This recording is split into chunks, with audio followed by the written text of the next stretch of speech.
स्वागत है आपका गोल्डी ऑनलाइन क्लासेज में। हम हैं मिथिलेश कुमार। आज हम लोग प्राचीन भारतीय इतिहास का चैप्टर 5 धार्मिक आंदोलन पढ़ेंगे। ठीक है, इस चैप्टर के अंतर्गत जैन धर्म और बौद्ध धर्म से संबंधित ऑब्जेक्टिव क्वेश्चन MCQs लगाएंगे। ठीक है, चलिए समय व्यर्थ किए बिना इसे शुरू करते हैं। देखिए, आपको ये प्रश्न लगाने से पहले NCERT क्लास 6 का NCERT और क्लास 11th और क्लास 12th यानी 3 क्लास का बुक आपको पढ़ना पड़ेगा प्राचीन इतिहास का।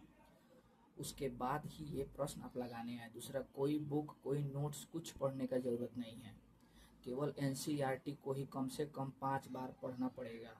जिन जिन भाइयों और बहनों ने Tier 3 का एग्ज़ाम दिया है उनको पता चल गया होगा कि क्वेश्चन के लेवल किस तरह से पूछा हुआ है, सैद्धांतिक है कि तथ्य यानी फैक्चुअल है। अब आपको पता चलिए गया होगा, ठीक है ना। तो उस तरह से आप लोग तैयारी कीजिए जिस तरह से हम तैयारी किए थे और हम कर भी रहे हैं। ठीक है ना, हम भी तैयारी कर रहे हैं आप लोग के साथ ही। तो जैसे हम पढ़ेंगे आप लोग भी मेरे साथ पढ़ते चलिएगा, ज़रूर सफल होंगे हम लोग। ठीक है ना, तो आइए समय व्यर्थ किए बिना शुरू करते हैं। जैन धर्म के संबंध में निम्नलिखित कथनों पर विचार कीजिए। ये क्लास 11th और चैप्टर 10th का है। जैन धर्म के संबंधों का उपदेश देने वाले दिगंबर कहलाते थे। पार्श्वनाथ जैन धर्म के 23वें तीर्थंकर थे। ये प्रश्न आपसे तभी बनेगा जब आप कम से कम NCERT को डिटेल में पढ़िएगा और आप चाहते हैं कि कुछ एक्स्ट्रा हम एगो और अलग कुछ बुक पढ़ें। तो हम प्रचार तो नहीं करना चाहते हैं, लेकिन आप चाहिएगा तो क्राउन पढ़ सकते हैं। ठीक है, क्राउन है ना, क्राउन प्रकाशन का बुक आप पढ़ सकते हैं, मन करेगा था। लेकिन हम कहेंगे नहीं पढ़िए, NCERT को ही बार बार पढ़िए आप। क्या है कि NCERT से ही क्वेश्चन उठा के पूछ रहा है BPSC। ठीक है ना, तो चलिए हम लोग लगाते हैं इसका व्याख्या, देखते हैं। जैन धर्म के संबंध में कथन 1 असत्य है क्योंकि जैन धर्म के सिद्धांतों का उपदेश देने वाले तीर्थंकर कहलाते थे। ठीक है, और कथन 2 सत्य है। जैन धर्म के 23वें तीर्थंकर पार्श्वनाथ थे जो वाराणसी के निवासी थे। महावीर स्वामी अंतिम तीर्थंकर थे, वे 24वें तीर्थंकर थे। भगवान महावीर स्वामी को जैन धर्म का वास्तविक संस्थापक माना जाता है। देखिए, बैकग्राउंड में आपको कुछ पंखा चलने का आवाज़ आ रहा होगा। हम मजबूरी में नहीं बंद कर पा रहे हैं, क्या है कि गर्मी बहुत ज़्यादा है और बाहर हल्ला हो रहा है, तो गेट और खिड़की सब बंद करके हम वीडियो बना रहे हैं। अगर पंखा बंद करेंगे तो बहुत तेज पसीना होगा, तो प्लीज़ आप एडजस्ट कीजिएगा। वो सब सेकेंडरी चीज़ हो गया, सेकेंडरी चीज़ पे आप ध्यान नहीं देंगे। आप मेन हमारा मकसद है क्वेश्चन लगाना, हम लोग क्वेश्चन पे ध्यान देंगे। नेक्स्ट प्रश्न है, निम्नलिखित कथनों में से कौन सा कथन सत्य नहीं है? महावीर को जिन तथा उनके अनुयायियों को जैन कहा जाता है। महावीर ने जैन व्रतों में ब्रह्मचर्य को जोड़ा था। जैन धर्म में पूर्व जन्म की अवधारणा नहीं थी।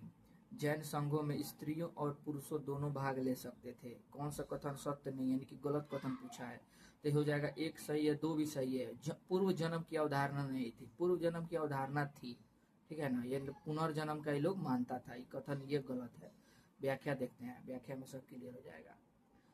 कथन तीसरा सी कथन सत्य नहीं है क्योंकि जैन धर्म में पूर्व जन्म की अवधारणा है। जैन धर्म के अनुसार पूर्व जन्म में अर्जित पुण्य या पाप के अनुसार ही किसी का जन्म उच्च या निम्न कुल में होता है और वे उसके अनुसार कर्मफल भोगते हैं। इसके अतिरिक्त कर्मफल ही जन्म तथा मृत्यु का कारण है। आइए अब हम लोग थर्ड प्रश्न लगाते हैं। त्रिरत्न सिद्धांत सम्यक ज्ञान, सम्यक ध्यान तथा सम्यक आचरण जिस धर्म की महिमा है वह है, यानी किस धर्म की महिमा करता है, तो ये आपको हो जाएगा जैन धर्म का। और ये हो गया त्रिरत्न, और बौद्ध धर्म का त्रिरत्न हो जाएगा बौद्ध, बुद्ध, धर्म और संघ। ठीक है ना, ये आपको बौद्ध धर्म का त्रिरत्न हो गया। और जैन धर्म का त्रिरत्न हो जाएगा आपको सम्यक ज्ञान, सम्यक ध्यान और सम्यक आचरण।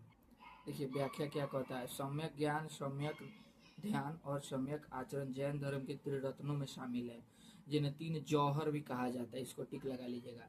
इन त्रिरत्नों में जैन धर्म ने मुख्यतः सांसारिक बंधनों से छुटकारा पाने के उपाय बताए हैं। ऐसा छुटकारा या मोक्ष पाने के लिए कर्म कांडीय अनुष्ठान की आवश्यकता नहीं है, बल्कि यह त्रिरत्न सिद्धांत से प्राप्त किया जा सकता है। ठीक है, नेक्स्ट प्रश्न देखते हैं। नेक्स्ट प्रश्न है, जैन धर्म के संबंध में निम्नलिखित कथनों पर विचार कीजिए। देखिए इसी तरह से प्रश्न पूछेगा अब की बार, क्योंकि अभी की बार जो एग्जाम होगा Tier 4 युद्ध स्तर पर एग्जाम होगा। और आपको युद्ध स्तर पर ही तैयारी करना होगा, क्योंकि बहुत सारे स्टूडेंट इसमें जुड़ जाएंगे जो पहले से टियर 1 टियर 2 टियर 3 दिए हैं। उनका अगर भगवान न करे किसी का छूटे, अगर छूट जाता है तो वो भी इसमें आकर शामिल हो जाएंगे। तो ये बहुत ही एकदम नए स्टूडेंट के लिए और पुराने सबके लिए एकदम महायुद्ध महाभारत के जैसा होगा। सब तरह के योद्धा इसमें शामिल होंगे, कमजोर ताकतवर। देख जीतेगा वही जिसका रणनीति अच्छा होगा। युद्ध कला तो सब कोई सीखता है, यानी युद्ध योद्धा आप एक थोड़ा सा हम समय आप करेंगे। गुरुकुल में जब गुरु द्रोण के समय जब सब युवराज को शिक्षा दे रहे थे, उसमें पांडव और कौरव थे। पढ़ाए तो सबको गुरु द्रोण, लेकिन सबसे शक्तिशाली कौन हुआ? जो ज्यादा प्रैक्टिस किया, डिसिप्लिन में रहा। भगवान अच्छा ऐसा थोड़ी एक गुरु एक चेला पे कम ध्यान देगा, दूसरा चेला पे ज्यादा ध्यान देगा, ऐसा नहीं है। सबको बराबर देखता है। आप अपना 10th क्लास में ही देख लीजिए, आप 10th क्लास में पढ़े होंगे तो जो टीचर आपको पढ़ाते होंगे जो क्लासरूम में, तो सबको एक ही बात में बोलते हैं, एक बार में ही बोलते हैं। माइक में खड़ा होकर जब सर पढ़ा रहे हैं बोर्ड पे तो सब बच्चा ध्यान से सुनता है। तो सब टॉप काहे नहीं कर जाता है? सबको टॉप करना चाहिए। एक दो गो स्टूडेंट काहे टॉप करता है? क्योंकि वो ज्यादा प्रैक्टिस करता है। ठीक है, वो ज्यादा प्रैक्टिस करेगा इसीलिए वो टॉप करेगा, और बाकी लोग इग्नोर मार देगा। तो अपना अपना तरीका है पढ़ने का, वैसा ही है। ठीक है ना। एक और एग्जांपल हम आपको देते हैं मोटिवेशन के लिए।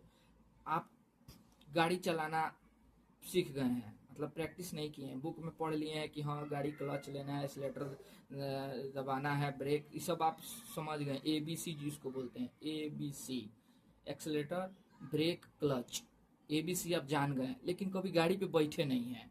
तो बताइए, जो गाड़ी बार बार चला रहा है, कोई भी कार हो, कार बाइक कोई भी, तो उसमें और आप में कौन नॉलेजेबल हुआ? उसको प्रैक्टिस है ज्यादा, काहे कि वो बार बार चला रहा है, आप बार बार पढ़ रहे हैं। बात समझे ना।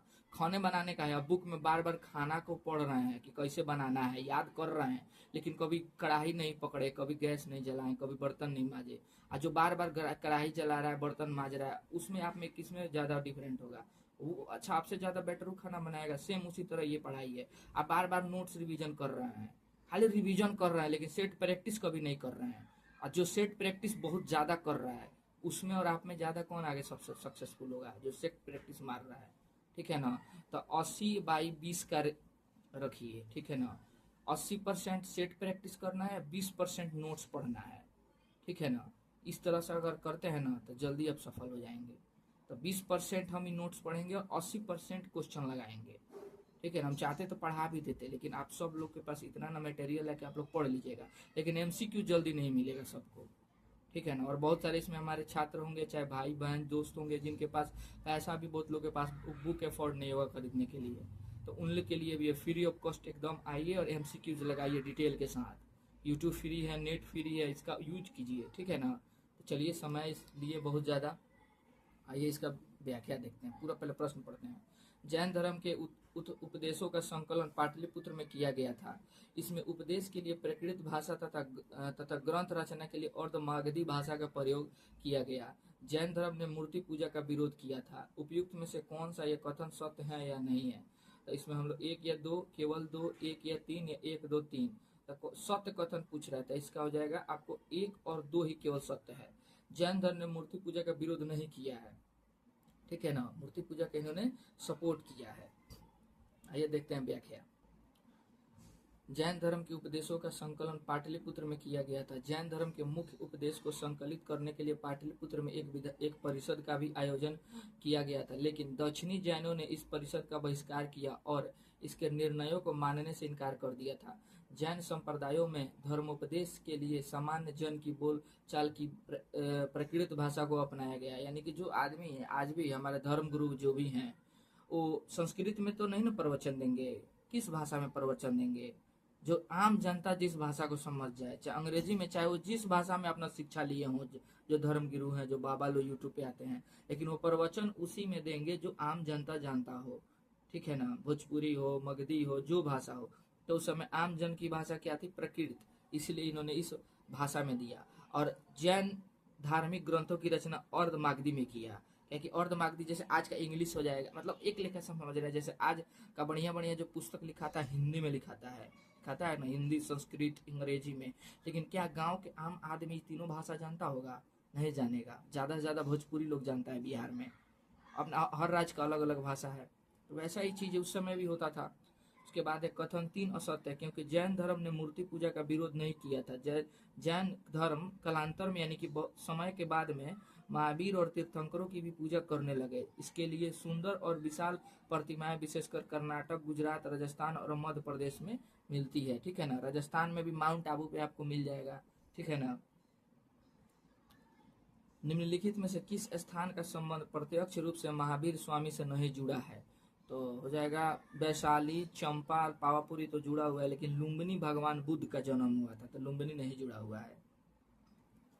लुम्बिनी का संबंध प्रत्यक्ष रूप से महावीर स्वामी से न होकर महात्मा बुद्ध से है, जबकि वैशाली, चंपा तथा पावापुरी का संबंध महावीर स्वामी से है।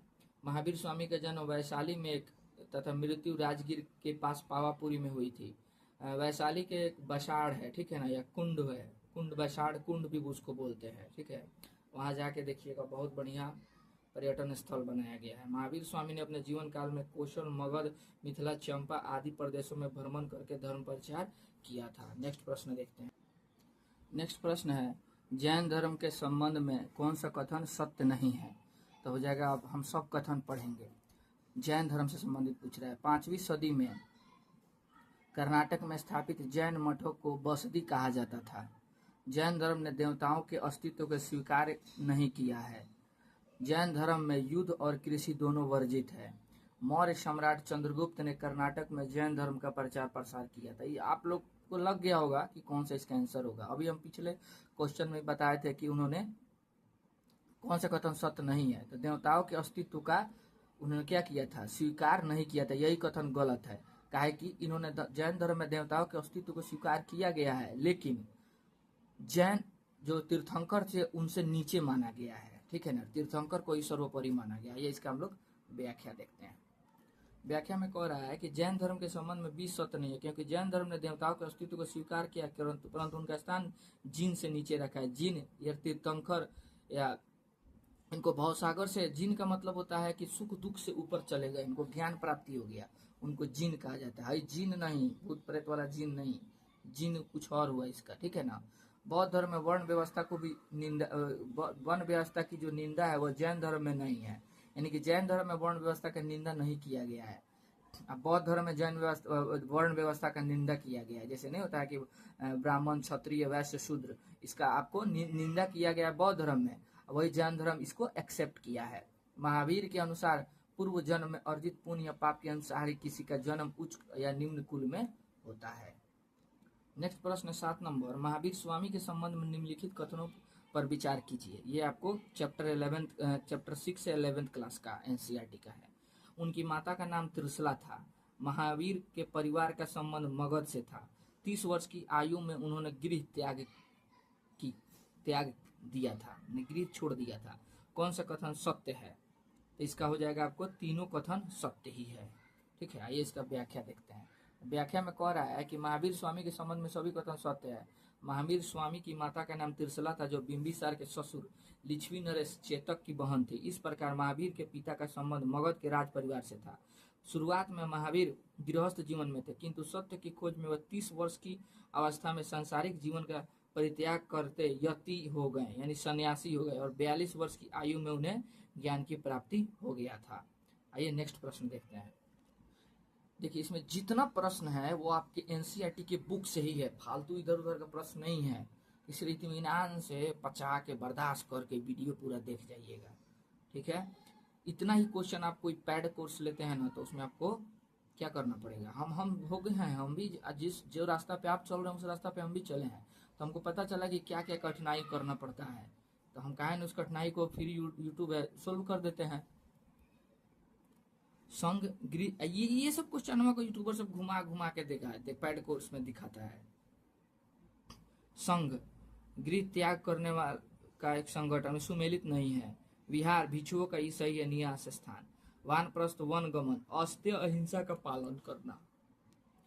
हमको लग रहा है इसका सी होगा, अस्त्य माने अहिंसा का पालन करना होता है। ठीक है ना। इसका कुछ और होता है, जो बिना किसी अनुमति के वस्तु ग्रहण कर नहीं करना, इसका होता है। ये व्याख्या देखते हैं। व्याख्या में कह रहा है, अस्त्य के तात्पर्य बिना अनुमति के किसी भी वस्तु न तो ग्रहण करना अपेक्षित है और न ही उसकी इच्छा ही करनी है। यानी किसी भी वस्तु को बिना अनुमति के, यानी कि जैन माने धर्म में जो चीज वर्जित है उसको अगर आप करते हैं उसको अस्तेय बोलते हैं। यानी कि अस्तेय माने बिना किसी अनुमति के किसी वस्तु को ना लेना है ना उसका कल्पना भी मन में करना है। जैन धर्म के अन्य महाव्रत है अहिंसा, सत्यवचन, ब्रह्मचर्य, अपरिग्रह। ये जो ब्रह्मचर्य ये इसको कौन जोड़े थे आपको? महावीर, भगवान महावीर जोड़े थे, 24वें तीर्थंकर थे। यहाँ अहिंसा का अर्थ किसी भी जीव को हानि न पहुंचाने से है। सत्य वचन का अर्थ सदैव सत्य बोलना। ब्रह्मचर्य का अर्थ किसी प्रकार के से स्त्री से संपर्क की बात ना सोचना। तथा अपरिग्रह का अर्थ किसी प्रकार की संपत्ति नहीं रखना है। देखिए अहिंसा है ना, इसीलिए कृषि और युद्ध वर्जित है, क्योंकि कृषि जब होता है ना तो छोटे छोटे जीव का उसमें हत्या हो जाता है, इसीलिए जैन धर्म में कृषि को वर्जित किया गया है। चलिए 9वां नंबर प्रश्न देखते हैं। जैन धर्म के सिद्धांतों के संबंध में निम्नलिखित कथनों पर विचार कीजिए। अहिंसा का पालन करना चाहिए, सही लग रहा है। सभी वस्त्रों का त्याग करना चाहिए, सभी को ब्रह्मचर्य का पालन करना चाहिए। देखिए सभी वस्त्र का त्याग नहीं करना है जैन धर्म के अनुसार, ठीक है ना। सभी ब्रह्मचर्य का पालन करना है। तो कौन सा कथन सत्य है? तो 1 और 3 ही कथन सत्य है। तो 1, 3 किस में है? ऑप्शन बी इसका सही होगा। व्याख्या में सब क्लियर हो जाएगा। ये देखते हैं। जैन धर्म के अनुसार 1 और 3 सत्य है। जैन धर्म के सिद्धांतों के अनुसार सभी को हिंसा के नियमों का कठोरता से पालन करना चाहिए। कठोरता का बात किया गया जैन धर्म में। बौद्ध धर्म में बीच का स्थान, ना ज्यादा कठोर और ना ज्यादा आसान, ठीक है ना, बीच का रास्ता होना चाहिए। अर्थात किसी भी जीव को न तो कष्ट देना चाहिए और न ही उसकी हत्या करनी चाहिए। जैन धर्म के सिद्धांतों में ब्रह्मचर्य के पालन पर भी पूर्ण बल है। इसके अनुसार भिक्षुओं को किसी नारी से वार्तालाप यानी बात भी नहीं करना है, ना उसके तरफ आंख उठा के देखना भी है, नहीं देखना है, ठीक है ना, साफ कल्पना भी नहीं करना है।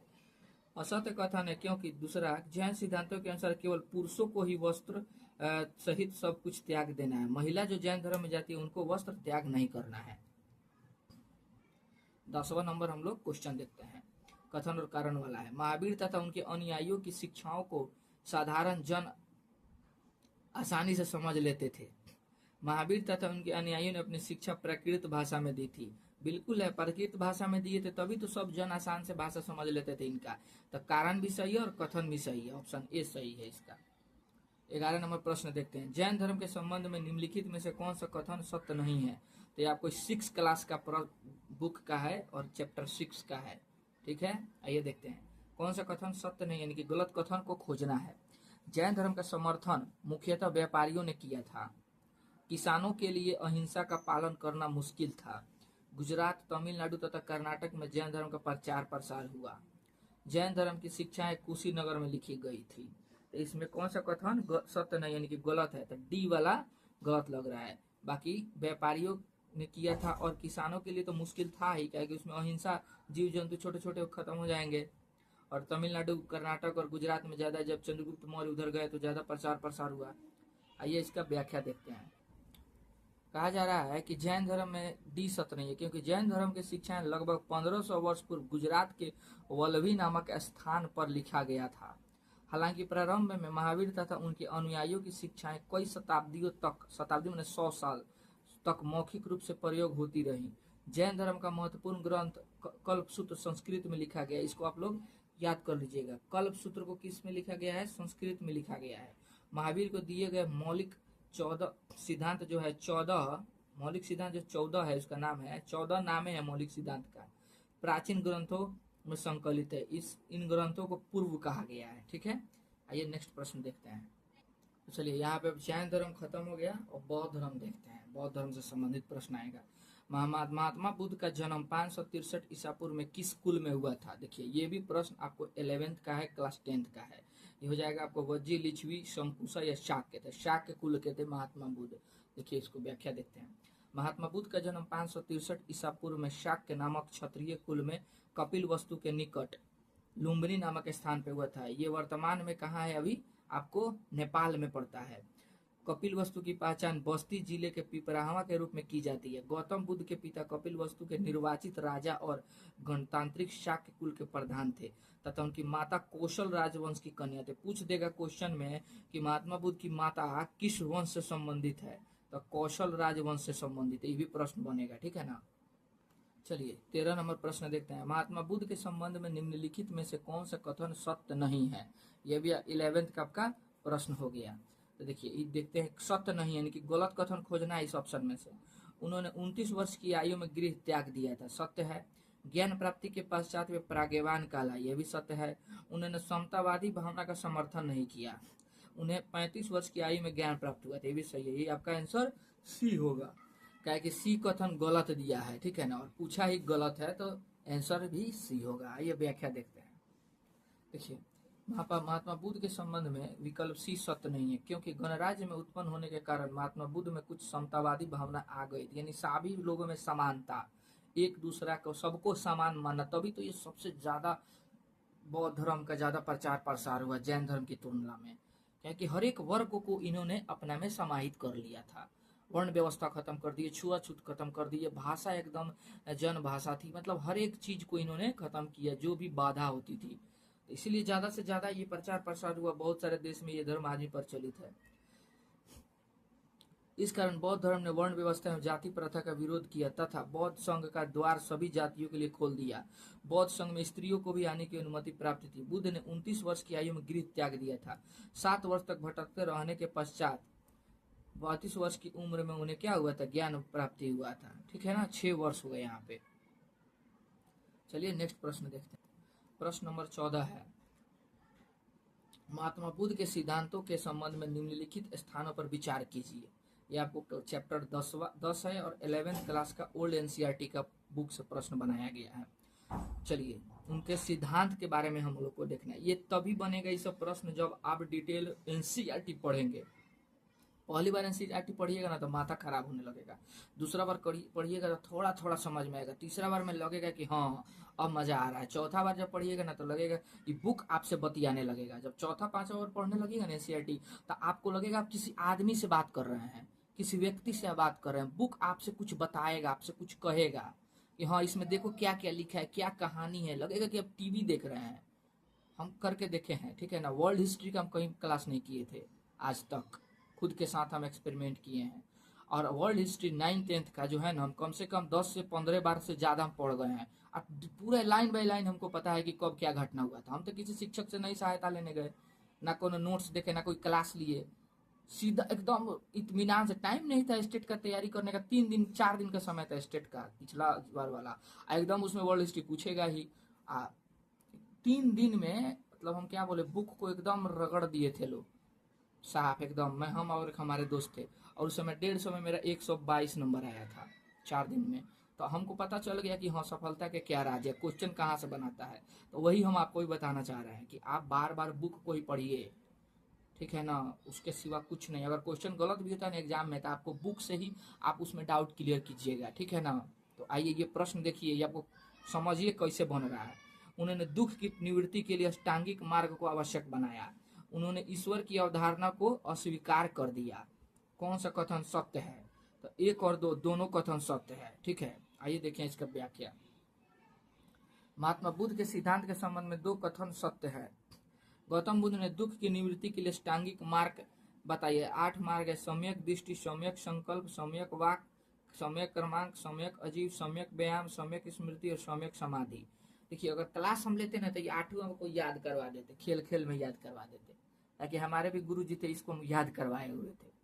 तो अभी क्लास हम ले नहीं रहे हैं, तो ऑब्जेक्टिव क्वेश्चन है, तो बस इसको आप लोग बस 8 को है बस इतना याद कर लीजिएगा, उससे ज्यादा नहीं पूछेगा। गौतम बुद्ध की अवधारणा को अस्वीकार करते थे। गौतम बुद्ध ईश्वर की अवधारणा को अस्वीकार करते थे।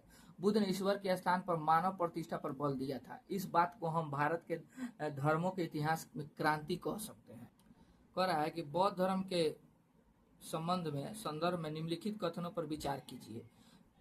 सुत्त निपात यानी कि प्राचीनतम बौद्ध ग्रंथ में गाय को अनंदा, वनंदा और सुखदा कहा गया है, ठीक है। आम लोगों की भाषा प्राकृत में बौद्ध साहित्य की रचना किया गया था। उसके बाद बौद्ध धर्म के कारण बुद्धिवाद का महत्व बढ़ गया। कौन सा कथन सत्य है? तो इसमें हो जाएगा कथन 1 और कथन 3 सत्य है, ठीक है ना। कथन 1 और कथन 3 सत्य है। जैसे कि सूत निपात में गाय को अनंदा, वनंदा और सुनंदा कहा गया, सुखदा कहा गया है। वही बौद्ध धर्म में बुद्धवाद का महत्व बढ़ गया। लेकिन आम लोगों की प्रकृति भाषा में हम लोग कौन सी भाषा थी, उसमें प्राकृत भाषा थी, उसमें बौद्ध साहित्य का रचना नहीं किया गया था। व्याख्या देखिए क्या कहता है। देखिए, क्योंकि बौद्ध साहित्य की रचना पाली भाषा में हुआ था, इस बात को याद रखिएगा। और जैन धर्म में उस समय के ग्रंथों को अर्धमागधी में किया गया था, और बौद्ध का पाली भाषा में, बौद्ध ग्रंथ को पाली भाषा में और जैन ग्रंथ को अर्धमागधी भाषा में, याद कर लीजिएगा, ठीक है ना। बौद्ध पाली साहित्य को 3 कोटियों में बांट सकता है। प्रथम कोटि में बुद्ध के वचन आदेश, दूसरे में संघ के आदेशों का पालनीय नियम, और तीसरे में दार्शनिक सुत पिटक, विनय पिटक और विधम पिटक का बात कर रहा है, ठीक है ना।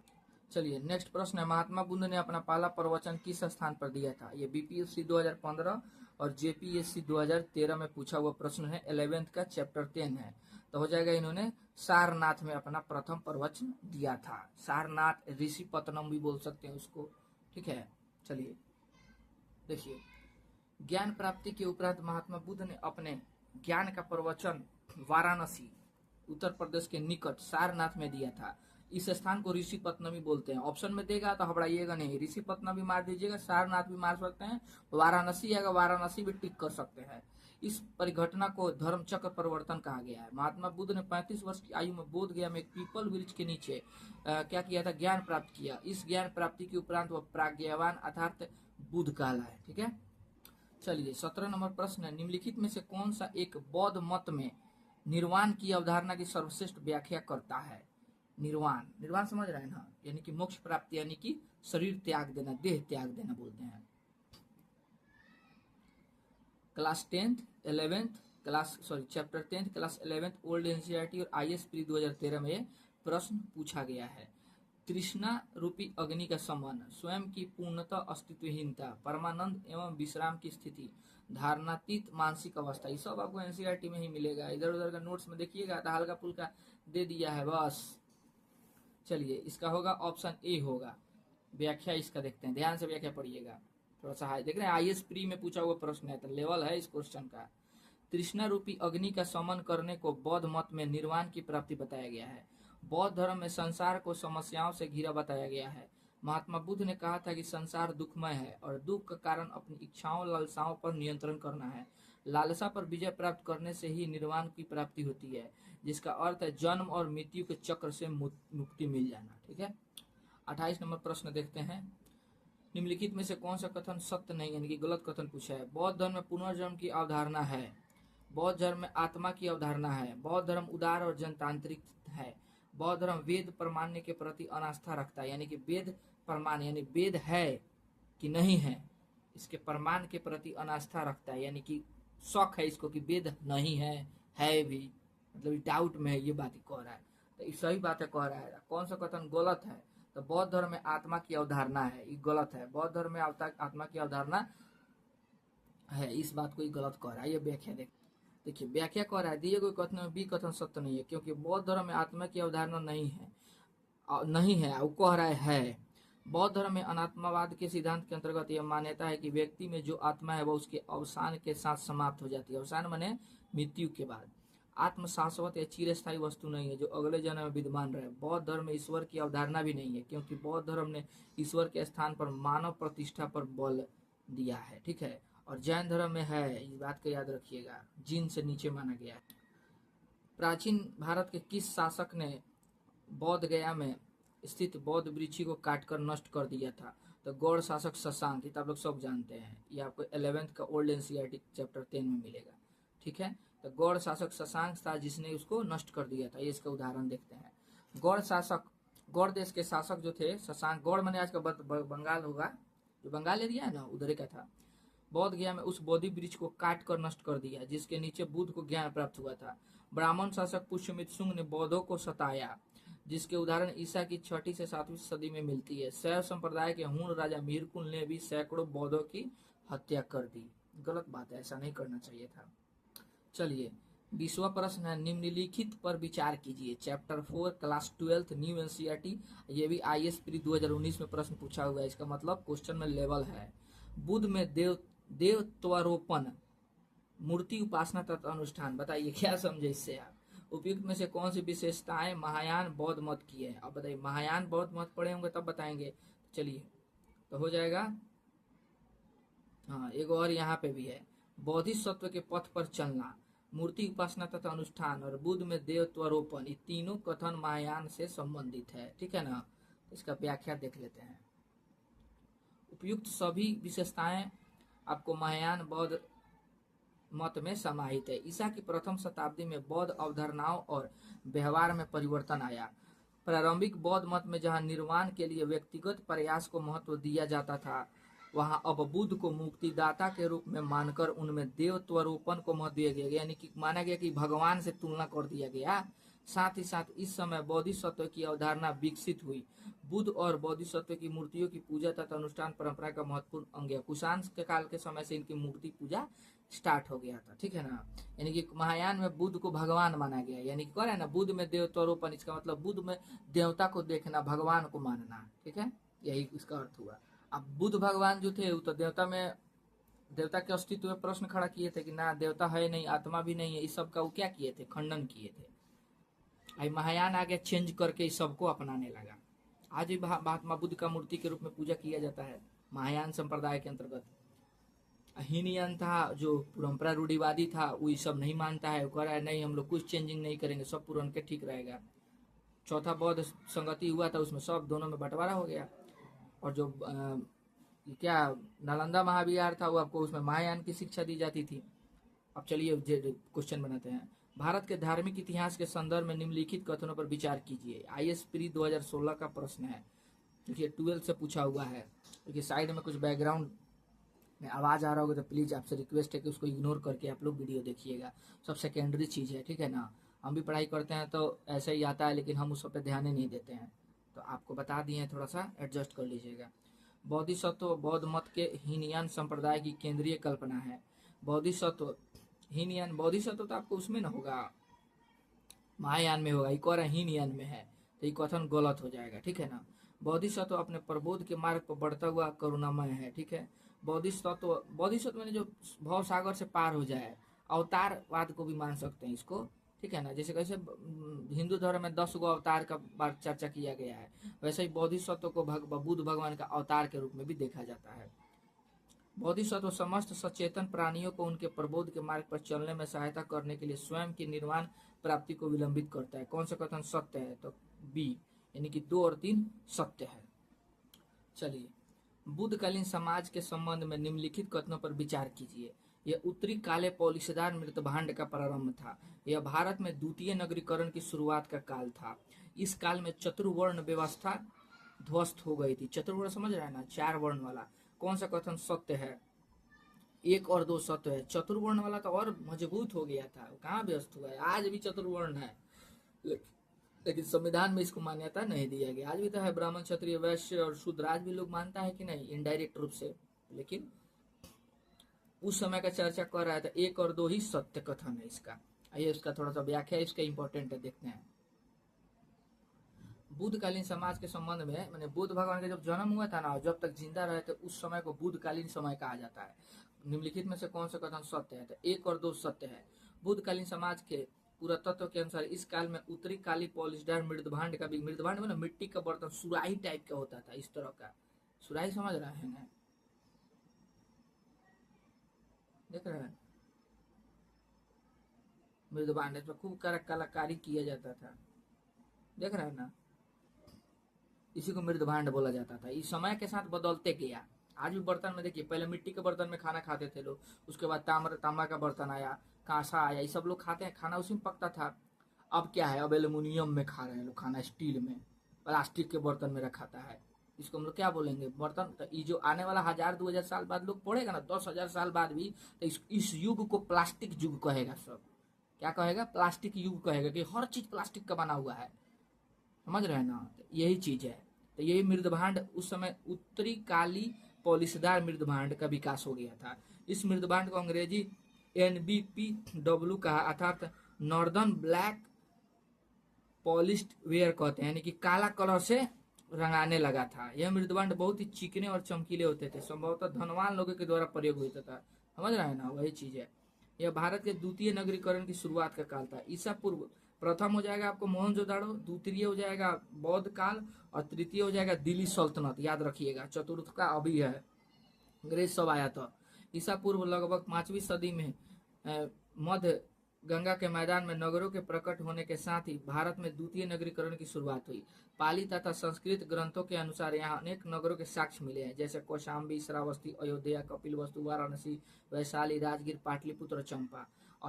उसके बाद देखिए, असत्य कथन है क्योंकि इस काल में चतुर्वर्ण व्यवस्था ध्वस्त नहीं हुआ था हो सका। उदाहरण में हमें कबायली समुदाय में देखने को मिलता है जिनका स्पष्ट 4 वर्ण ब्राह्मण, क्षत्रिय, वैश्य, शूद्र बढ़ गया था। अच्छा मान लीजिए आज हम लोग 2000 साल पुराना इतिहास पढ़ रहे हैं, तो आज से 2000 साल बाद हमनियों के इतिहास तो पढ़ियो सन वगैरह का लड़कुआ सन चाहे टीचर पढ़ेगा ना, तो यही चीज है।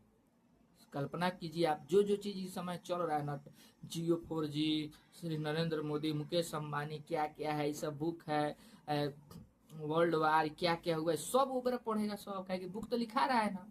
सबसे बड़ा चीज इंटरनेट है, डॉटे नहीं खत्म होगा। और यूट्यूब पे जो चीज आप बना रहे हैं ना भाई, इस सब अगर यूट्यूब हुआ रहा ना तो सब चीज वहाँ मिलेगा। समझ जाइए, हम लोग का बाल बच्चा, पोता पोती सब यूट्यूब पे पढ़ेगा कि हाँ मेरे परदादा यूट्यूब पे ही चैनल खोल के पढ़ा रहे थे, समझ रहे हैं ना, चाहे वीडियो डाले थे। तो समझिए बहुत बढ़िया एक लेखा से ठीक है। चलिए नेक्स्ट क्वेश्चन देखते हैं। बौद्ध धर्म के प्रचार प्रसार के संबंध में निम्नलिखित कथनों पर विचार कीजिए। भारत से बाहर श्रीलंका, म्यांमार, थाईलैंड क्लास 6 का है तथा इंडोनेशिया में बौद्ध धर्म का प्रचार हुआ। चलिए भी ठीक है। इन क्षेत्रों में थेरवाद नामक बौद्ध धर्म का आरंभिक रूप कहीं अधिक प्रचलित था। ये भी बात सही है, ठीक है। चलिए नेक्स्ट क्वेश्चन देखते हैं, इसका व्याख्या देखते हैं। बौद्ध धर्म के प्रचार प्रसार में दोनों कथन होते हैं। भारत से बाहर बौद्ध धर्म का दक्षिण पूर्व एशिया की ओर श्रीलंका, म्यांमार, थाईलैंड तथा इंडोनेशिया सहित अन्य भागों में प्रसार हुआ। इन क्षेत्रों में थेरवाद नामक बौद्ध धर्म का आरंभिक रूप भी अधिक प्रचलित था। बौद्ध धर्म का भारत के पश्चिमी तथा दक्षिणी भाग में प्रसार हुआ। यहाँ बौद्ध भिक्षुओं के रहने के लिए पहाड़ों में दर्जनों गुफाएं खोदी गई थी, ठीक है। चलिए 24 नंबर प्रश्न है, 6ठी सदी ईसा पूर्व में प्रचलित कूटागारशालाओं का संबंध निम्नलिखित में से किससे था? 12th का ये प्रश्न है। बौद्ध शिक्षा केंद्र, बौद्ध भिक्षुओं का वर्षा ऋतु में ठहरने का स्थान, वाद विवाद से संबंधित बौद्ध स्थल या अनुयायियों का आश्रय स्थल। तो इसका हो जाएगा ऑप्शन सी हो जाएगा, वाद विवाद से संबंधित बौद्ध स्थल हो जाएगा। चलिए इसका व्याख्या देखते हैं। 6ठी सदी ईसा पूर्व, ठीक है ना, यानी कि 600 साल पहले, ईसा के जन्म से 600 साल पहले। आज से कितना, तो आज 2400 चल रहा है ना, 21वीं चल रहा है, 21वीं चल रहा है ना, 2024 है। उस समय 600 साल पहले, तो जोड़ दीजिए 600, 4 2 6 2, तो आज से 2600 साल पहले, आज से 2024 से हम जोड़ रहे हैं, उस समय का बात हो रहा है। प्रचलित कुटारशालाओं का संबंध वाद विवाद से संबंधित बौद्ध स्थलों से था। बौद्ध ग्रंथों में हमें 64 संप्रदायों, याद रखिएगा डिटेल, 64 को संप्रदाय उस समय हो गया। तो उसमें से बौद्ध, जैन, उसके बाद से आजीवक, जो महापकुद कचायन, संजय वेटिल पुत्र, क्या क्या, मतलब बहुत सारे लोग थे जो इन बहुत सारे धार्मिक संस्थाओं का स्थापना किए थे। इसमें जीवित चर्चा और भी झांकी निकलती थी। शिक्षक एक स्थान से दूसरे स्थान पर घूम घूम कर अपने दर्शन वही बात कर रहा है कि एक समझ लेकर एक दूसरे से तथा सामान्य लोगों से तर्क वितर्क करते थे, जो चर्चा कुटारशालाओं में आयोजित की जाती थी। यानी कि कैसे धर्म का प्रचार करना है। मान लीजिए आप बौद्ध धर्म में जुड़ गए तो या आजीवक धर्म में जुड़ गए, तो उसमें आप एक रूम होता था, ऑफिस टाइप का, कुटारशाला। यहाँ पे जो जो जुड़े हुए थे मेन आदमी, तो उनको काम दिया जाता, आप फलवा गाँव में जाइए और इसका प्रचार कीजिए। तो ये बैठकवा जहाँ होता था ना, वैसे कुटारशाला कहा जाता था, ठीक है। चलिए 25 नंबर प्रश्न देखते हैं। बौद्ध धर्म के संबंध में निम्नलिखित कथनों पर विचार कीजिए। बुद्ध के किसी भी संभाषण को उनके जीवन काल में नहीं लिखा गया था। दीपवंश तथा महावंश की रचना श्रीलंका में हुई थी। चलिए दिघनिकाय एक बौद्ध ग्रंथ है। कौन सा कथन सत्य है? तो तीनों कथन इसमें सत्य हो जाएगा, ठीक है ना। बुद्ध के किसी भी संभाषण, यानी वो भी जो भी बात बोले थे ना, भाषण दिए थे, जो बात बोल रहे उनके मुंह से, भगवान थे, उनके मुंह से जो भी निकला वो तो समझिए ज्ञान है ना हुआ। तो ज्ञान, पुस्तक में ज्ञान को संकलित किया जाता है, जीवन काल में नहीं लिखा गया था। उनका जितना बात था सब मौखिक याद रखा जाता था। उस समय गुरुकुल में, चाहे बौद्ध मठ में, मेमोरी पावर उस समय बहुत ज्यादा था। उनकी मृत्यु के पश्चात उनके शिष्यों ने ज्येष्ठों की एक सभा वैशाली में बुलाई, वहां पर ही उनकी शिक्षाओं का संकलन किया गया। इनके संग्रहों को त्रिपिटक कहा जाता था।